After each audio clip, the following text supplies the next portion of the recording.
So the second part of this lesson is what we do when we have letters. So we're not always going to have just numbers involved in our problems. So if we ever come across something like x squared, we can go back to some of our previous knowledge where we rewrote things from radical form to exponential form. I remember it was our power over our root, power over root.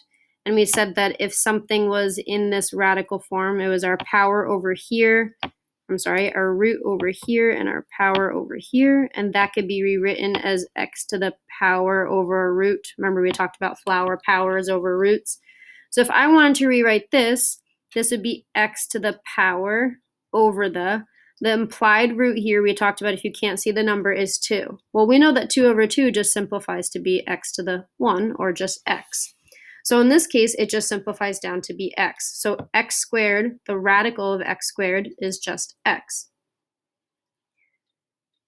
So now what happens if we encounter something different?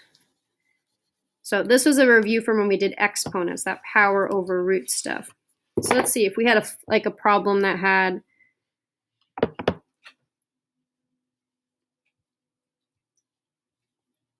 something like this. So you may see something like this on your homework tonight.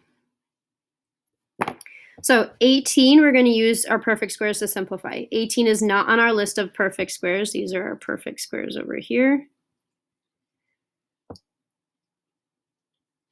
So 18 we can break down being 9 times 2, right? 9 times 2 is still 18, and 9 is the biggest perfect square that goes into 18. We're going to leave x squared alone because we just saw that that does simplify down to be x. And y cubed, we can do the same thing by breaking that down to be y squared and times y.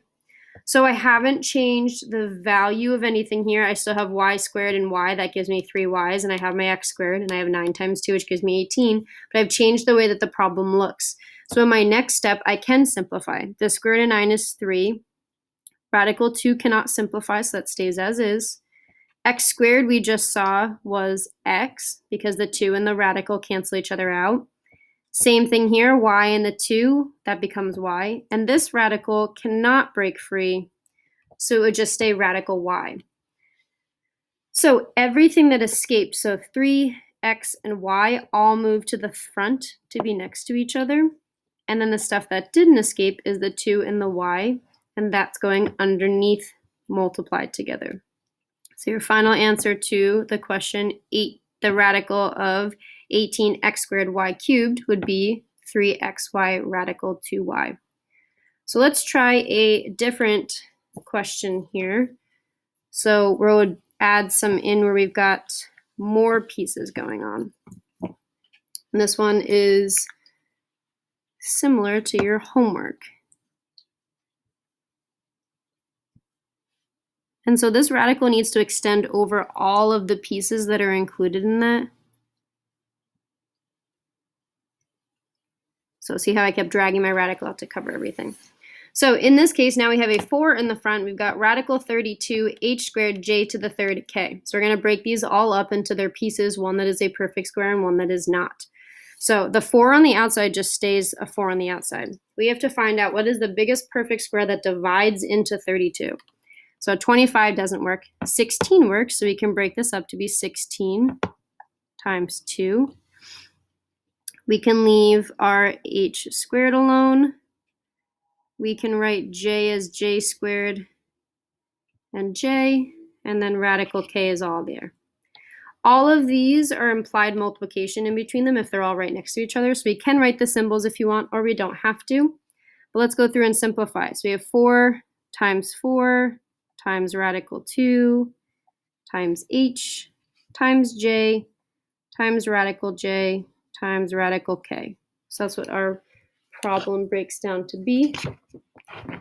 And then just like in the last problem, everything that broke free is going to get multiplied and moved to the front. So it becomes 16 hj.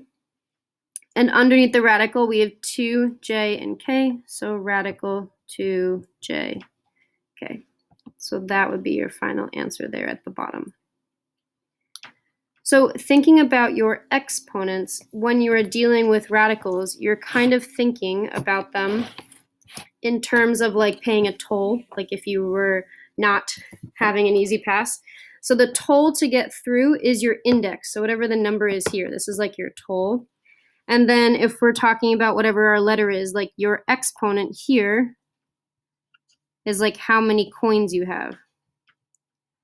Or tokens if we're at like a, like if we're at like an arcade game. So like if we're doing something like the square root of x to the 7th, every game costs 2 tokens and you have 7 tokens. That means you could theoretically play 3 games